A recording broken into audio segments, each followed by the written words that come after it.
Bonjour, bonjour, bienvenue sur Timon Scrap, démonstratrice Stampin' Up. Je n'utilise que les produits de cette marque dans toutes les vidéos que je vous propose. Ma boutique en ligne, vous l'avez ici avec mon nom. Donc sélectionnez bien cette adresse si vous voulez commander des articles qui seront aujourd'hui proposés dans la vidéo. Vous pouvez me suivre sur Facebook Timon Scrap, Instagram Timon Scrap, et si vous souhaitez des informations par rapport à l'activité de démonstratrice Stampin' Up, vous pouvez me contacter, soit me laisser un message dans le commentaire ou par l'adresse mail que vous avez ici, verostamp25@gmail.com. Verostamp25 parce que je suis dans le département du Doubs, dans l'est de la France, en Franche-Comté. Voilà, donc ça c'était pour me situer. Maintenant, je remercie toutes les abonnées qui sont de plus en plus nombreuses maintenant, avec qui on échange. Donc, merci à vous de me suivre. Si vous n'êtes pas encore abonné, eh bien écoutez, faites-le et vous serez ainsi avertis de toutes les vidéos dès leur sortie. Aujourd'hui, on va confectionner des mugs en prévision des après-midi d'hiver sous le plaid en train de visionner des films de Noël. Donc là, on aura déjà le mug. Il suffira de préparer le thé, le pain d'épices pour passer une belle après-midi. Voilà, donc les papiers que j'ai choisis pour confectionner ces trois modèles sont des papiers issus de la collection de papiers de Noël Stampin' Up qui s'appelle, alors on a ici, l'endroit ce sera beaucoup mieux, les références, voilà, donc c'est Noël polaire. La référence c'est 162,015 et dans ces papiers vous avez de jolies choses un peu plus colorées. Voilà, vous avez des empreintes d'ours, vous avez des sapins, vous avez, alors je vais vous le mettre à l'endroit parce qu'ils sont vraiment trop mignons. Voilà, vous avez des ours que vous pourrez découper avec une perforatrice pour faire des pages de scrap. Vous avez des flocons de neige. Et chaque fois, ils sont recto verso. Donc, on a vraiment une jolie collection de papier. Et moi, j'ai utilisé les les versos, pour faire mes mugs. Ils sont en 3 couleurs. J'ai utilisé chacune des 3 couleurs proposées. Voilà, donc je trouve que ça faisait un petit peu un esprit norvégien. Ça faisait bien hiver. Et pour le mug que je vais faire avec vous aujourd'hui, donc c'est une autre collection de papiers et celle-ci se trouve en exclusivité en ligne, elles ne sont pas dans le catalogue. C'est tartan métallisé, donc la référence c'est 162,332 et là vous avez des feuilles qui sont, je ne sais pas si on les voit, oui on voit un petit peu en surbrillance, c'est du papier tout lisse qui est tout brillant, donc avec à chaque fois une face un peu plus clair et une face, voilà, plus foncée.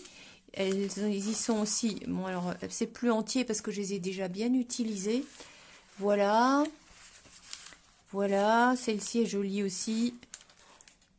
Donc aujourd'hui je vais réaliser ceci dans la couleur lagon lointain pour ce papier tartan métallisé. Donc les produits, je vous mettrai dans le descriptif les références produits. Et si vous ne trouvez pas à ce moment-là, vous me contactez, il n'y a pas de souci. Je vous conseillerai le mieux possible. Donc pour faire, il vous faut, je vous remettrai comme à l'accoutumée les dimensions à la fin de la vidéo.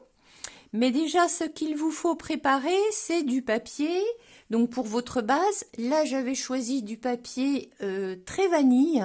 Et là, je l'ai fait en blanc, puisque le papier a un fond blanc. Donc voilà, là ça sera en blanc. Et là, c'était plus vanille. Donc j'avais fait avec le papier qui correspondait. Donc, on y va. Il vous faut, pour faire ce mug, un morceau de papier cartonné uni de 21 par 11. Vous prenez une feuille A4 et dans votre feuille A4, vous pouvez faire 2 mugs. Donc 21 par 11, Sur ces 21 par 11, ben, dans le sens des 11, vous allez plier à 4 cm. Voilà, on aura 4 ici.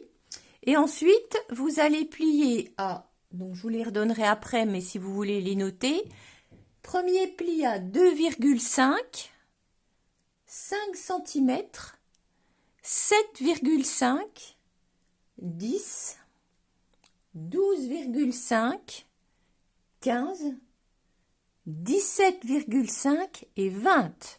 Il vous reste la petite languette pour coller, d'accord?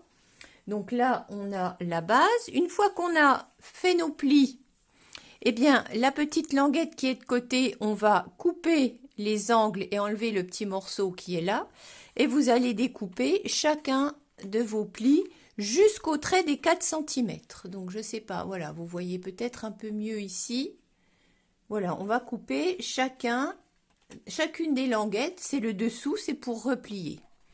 Une fois que vous avez ça, vous allez, avec votre plioir, bien marquer tous les plis. Voilà. Donc, je vous redonne les dimensions à la fin. Vous pourrez les relever. Vous allez voir, c'est hyper facile à faire, très vite fait. Enfin, très vite, tout est relatif. Hein, il faut quand même le temps de mesurer et de s'appliquer. Voilà. Donc là, hop, j'ai plié tout ça. Je vais plier le dessous cette fois. Donc avec le plioir, ça va bien, ça aplatit bien. Voilà, vous vous mettez bien à l'extérieur pour pas faire de traces. Toujours les bourrelets à l'intérieur hein, quand vous pliez. Voilà, là on a tout plié. Donc cette fois, avant de coller, on va décorer la tasse. Donc faire toutes ces petites bandes de couleurs. Donc pour cela, il vous faudra 8 fois, donc 8 petites bandes. Comme ceci, qui mesure 2 par 6,5. Donc 8 fois des petites bandes comme ceci qui mesurent 2 par 6,5.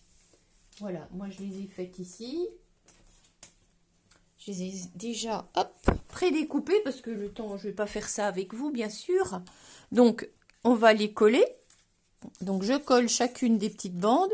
Donc comme d'habitude, hein, vous mettez pas trop de colle. Donc il y a une petite bordure pour laisser apparaître le blanc. Après, si vous voulez pas qu'on voit de petites bordures, vous pouvez faire de la dimension de votre base. Voilà. Oups. On aurait pu aussi le faire de ce côté-là. Ça aurait pu être joli. Peut-être que j'en referai une autre. J'en ai plusieurs en préparation. Ouh, bah voilà. Comme ça, celle-là en même temps, qu'on ne se concentre pas. Voilà. Donc, il m'en manquera une pour la fin, mais ça, c'est pas grave. Je pourrai la redécouper. Voilà, moins que j'en ai déjà une d'avance. Parce que des bêtises, on en fait tout, hein, forcément. Il n'y a pas de malin dans l'histoire. Si on n'est pas concentré, qu'on parle de trop, ben bim, on recommence. Voilà. Donc, j'ai pas fait pour que les lignes se retrouvent, les carrés se retrouvent. J'ai pas trouvé que c'était bof. C'est mis de façon aléatoire, ça me plaît bien. Après, voilà, hein. Vous ferez bien comme vous avez envie. Hop. Alors, il faut que je retrouve une petite bande là-dessous. Voilà. Est-ce qu'il y en a une de coupée? Mais oui, bien sûr. Parce que j'en sais que j'en fais des bêtises. Donc, je trouve toujours une petite parade. Alors, hop. Voilà. Il faudra bientôt que je change de colle. Voilà. On a nos morceaux. Tac. Donc cette fois, qu'est-ce qu'on fait? Eh bien, on va mettre de la colle sur la languette. On va venir ajuster. Donc bien sûr, il faut que ce soit vraiment bord à bord. Il ne faut pas que l'on voit qu'il y a de la colle quelque part. Voilà, on a notre petite tasse. Et puis là, je vais mettre de la colle. Mais voilà, moi j'ai ma petite technique. Je mets de la colle sur toutes les languettes au bout. Sauf sur une, celle qui terminera le collage. Je vous montre. Je mets de la colle, un petit peu de colle, hein. C'est pas la peine de mettre sur toute la surface 3 kg de colle. Hop, on en laissera une sans colle. Voilà, celle-là, elle n'a pas de colle. Puis après, je le positionne pour qu'il soit le plus rond possible. Et je vais descendre mes languettes. Voilà, si elles sont pas mal coupées, si elles sont mal coupées, on n'aura pas quelque chose de droit. Vous voyez, de rond plutôt. Voilà, là on est bon. Là, on a bien un mug qui est bien rond. Donc délicatement, on le retourne et avec le plioir, on va appuyer. Donc il n'y a pas eu 3 kg de colle, mais ça suffit. Moi, j'aime pas trop gaspiller de colle. Je trouve qu'après ça déborde et c'est pas joli. Donc là, voilà, on a un mug qui est déjà quasiment fait. Alors suite à ça, il vous faut quoi? Eh bien sûr, il vous faut une petite anse. Donc pour l'anse, c'est un morceau uni qui fait 8 par 2. Et ici, je l'ai passé dans une perfo qu'on avait encore la saison dernière. Voilà, c'est cette perfo-là où j'ai mis pour arrondir les angles. Donc ça, 8 par 2. Le matage qui va avec, il fait 1,5 par 7. Donc je vais mettre de la colle. Donc je le centre. Voilà. Et puis pour pouvoir le positionner proprement et le coller, j'ai fait un pli à 1 cm de chaque côté. Comme ça, on va pouvoir plier et le coller. Et pour avoir un joli arrondi, avec mon plioir, je vais incurver un petit peu cette bandelette. Voilà. Comme ça, on a quelque chose qui est un peu plus arrondi. Je mets de la colle ici. Et là. Et puis sur une des faces, hein, peu importe. Je vais positionner ma petite anse. Voilà, ici je l'applique et j'appuie. Ok. Et vous avez réalisé votre mug dans lequel vous pourrez garnir de chocolat, de bonbons et ainsi de suite. Je trouve que c'est une jolie petite idée cadeau.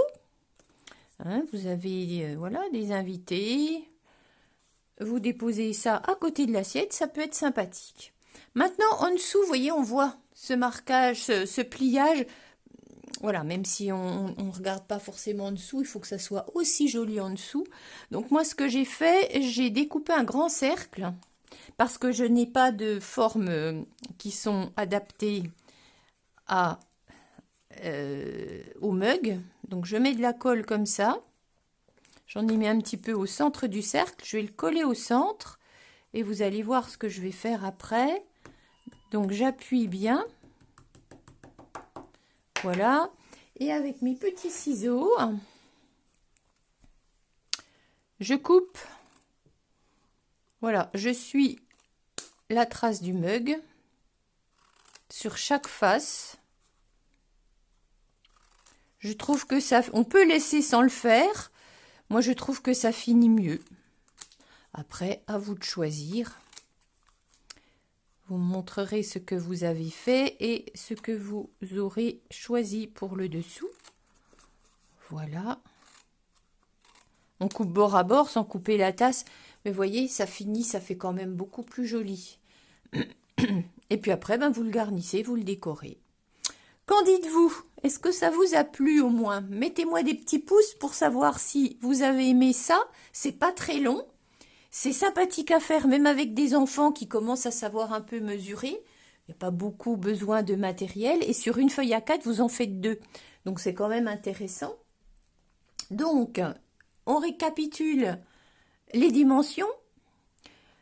Un morceau de 21 par 11 cm. Un pli dans le sens des 11 à 4 cm. Et ensuite, dans la grande hauteur, dans les 21, on aura un pli à 2,5, 5, 7,5, 10, 12,5, 15, 17,5 et 20 cm. Là, on fait la petite languette, donc cette partie-là, on l'enlève. Et puis au-dessus, voilà, là je vais vous l'enlever. Voilà, ça, on enlève. Hop. pour ne garder que la petite languette de collage. Ça marche? Ensuite, le matage, le papier fantaisie, donc le papier design ici, 8 fois 2 par 6,5. 8 fois. Pour l'anse, la base unie qui fait 8 par 2 avec un pli à 1 cm de chaque côté, mais ça on peut le faire après quand on a collé. Le matage de l'anse qui lui mesure 1,5 par 7,5. Pour le fond, je n'ai pas noté parce que vous verrez, vous pouvez coller. Moi j'ai fait un rond pour bien découper autour, mais vous pouvez coller n'importe quel morceau de papier. Voilà pour notre mug de Noël. N'hésitez pas à commenter si vous avez aimé. Et puis, je vous dis à la prochaine fois, bien sûr. Hein, j'ai déjà un autre petit projet sous le coude. Donc voilà, on intervertit une fois carte et une fois boîte, projet, voilà, pour que tout le monde soit content. Voilà, je vous laisse pour ce soir. Et puis, je vous dis à tout bientôt.